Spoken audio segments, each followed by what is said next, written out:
High school football is one of the most popular sports in America and has been played by millions of young men for the last half century.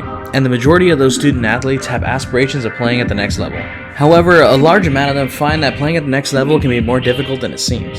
And for 18-year-old Devin Dimas from Delano, difficulty has come in many forms.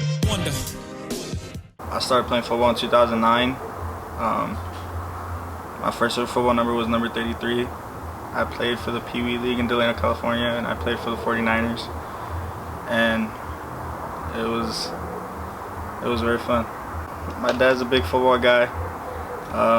He kind of led me in that way, and watching my brother Cam play, I just got the feel for it, and I enjoyed it, and I stuck with it. My first coach was my dad, Sal Dimas. I gave him a little bit of trouble. I'm not gonna lie. I didn't really listen too much to my dad when I was on his team. It was a rocky road, but he taught me a lot of things about the game, and I still hold him to this day, and I cherish those moments. Playing in Delano, I learned a lot. I played for the 49ers, like I said, and once I was done there, I played for the Delano Stallions with Coach Eddie Espithia. Dude was a great coach. He led us to a 11-1 season.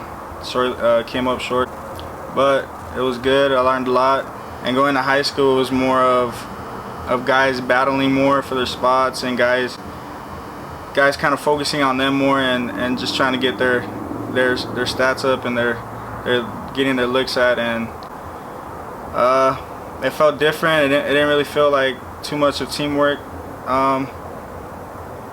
but it was still football, and I rode with it. I went to Delano High, and I went there for my freshman and sophomore year. Times were rough over there. I transferred to McFarland High, California, as a junior and as a senior, and I graduated there in 2020. I transferred because the coaching, I fell out with the coaching. I didn't really feel wanted or needed as a Delano Tiger. I didn't feel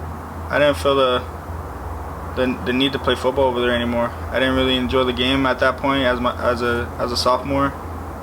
I just didn't feel like going to practices. I didn't feel like going to the weight room. I didn't feel like just listening to nobody. I didn't have the love for the game no more, and I felt like they took that away from me, and I just had to get out of there. The atmosphere was a big difference. McFarland, we were a little school, a little town, but it was a huge difference than Delano High. The coaching staff there was just 100% all the time. Their practices, weight room sessions, everything you could have asked for, they were always there. They were always 100%, and they were always truthful to me and my players. Ever since I was a freshman, I always wanted to play at the next level. I know it wasn't going to be so high, but I'm good. I'll settle for a junior college. Anything to play the game again. Going into the senior season, just grinding as hard as I can, and talking to Coach Quinn. One of our big things was getting our film together, being good in games, working on our technique, looking good on film, getting recognized, and that's basically what we focused on, was our film. I got an offer from Galvin College in Gilroy. Alan Hancock had invited me to go over see the campus, and BC.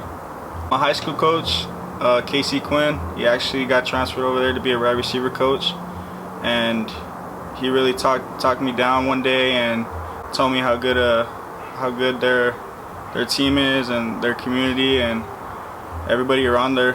The process was hard, I'm not gonna lie. It wasn't the school's fault, it was more my fault, because when I was registering for college, transferring all my stuff to go to BC was hard, and I'm still getting everything together as we speak of now, and slow, but we'll get there.